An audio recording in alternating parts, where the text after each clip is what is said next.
మాట్లాడదాం. మొదటగా కంగ్రాచులేషన్స్ హరీష్ గారు. Thank you. ఏం చెప్తారు? ఆయన ప్రమాణ స్వీకారం చేయలేదు అందరితో పాటు. ఈరోజు స్పీకర్ ఎన్నికైన తర్వాతనే వచ్చారు. కొత్త స్పీకర్ ఎన్నిక అనంతరం మేము ఇవాళ ప్రమాణ స్వీకారం చేయడం జరిగింది. నిండు హౌస్లో ప్రమాణ స్వీకారం చేయడం, టఫ్ ట్రయాంగిల్లో కూడా మా ప్రజలు, సిర్పూర్ నియోజకవర్గ ప్రజలు మాకు అవకాశం ఇవ్వడం చాలా సంతోషకరమైన విషయం. తప్పకుండా ప్రజల ఆకాంక్షలకు అనుగుణంగా పనిచేస్తాం, ప్రతిపక్షంగా నిలదొక్కునే ప్రయత్నం చేస్తాం, పాలన మీద పట్టు సంపాదిస్తాం.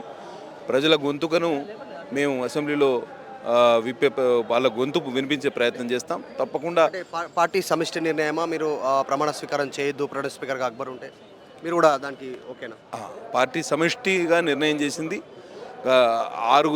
ఐదుగురు సీనియర్ మెంబర్లను కాదని 6వ స్థానంలో ఉన్న అక్బర్ గారికి అవకాశం ఇవ్వడంతో పార్టీ సమిష్టి నిర్ణయం, అంత పార్టీ పెద్దలు, మేము లెజిస్లేచర్ పార్టీ అందరం కలిసి నిర్ణయం తీసుకున్నాం. దానికి అనుగుణంగానే మేము గతంలో ప్రమాణ స్వీకారాన్ని బాయ్కాట్ చేయడం జరిగింది. ఇవాళ ప్రమాణ స్వీకారం చేయడం జరిగింది. రాజ్యాంగ విలువలకు కట్టుబడి ఉంటాం, తప్పకుండా ప్రభుత్వాన్ని ప్రశ్నిస్తూ ఉంటాం, ప్రజల ఆకాంక్షలకు అనుగుణంగా ప్రశ్నిస్తూనే ఉంటాం. పాల్వాయి హరీష్ బీజేపీతో కొనసాగుతాడా ఫ్యూచర్లో కూడా చూడొచ్చు? ఎందుకంటే చాలా పార్టీ ఫిరాయింపులు జరిగాయి. కాంగ్రెస్లో గెలిచిన వాళ్ళు బీఆర్ఎస్లోకి వెళ్ళారు. ఇట్లా రకరకాల పార్టీలు మారినటువంటి వారు ఉన్నారు. బీజేపీ నుంచి మాత్రం ఇంతవరకు అట్లా జరగలేదు.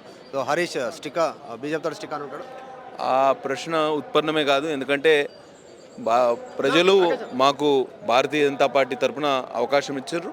అదే అవకాశాన్ని సద్వినియోగం చేసుకునే ప్రయత్నం మేము చేస్తాం. మరిన్ని వీడియోస్ కోసం ఛానల్ ని సబ్స్క్రైబ్ చేయండి, లేటెస్ట్ అప్డేట్స్ కోసం వాట్సాప్ ఛానల్ ని ఫాలో చేయండి అండ్ లింక్ డిస్క్రిప్షన్ లో ఉంది.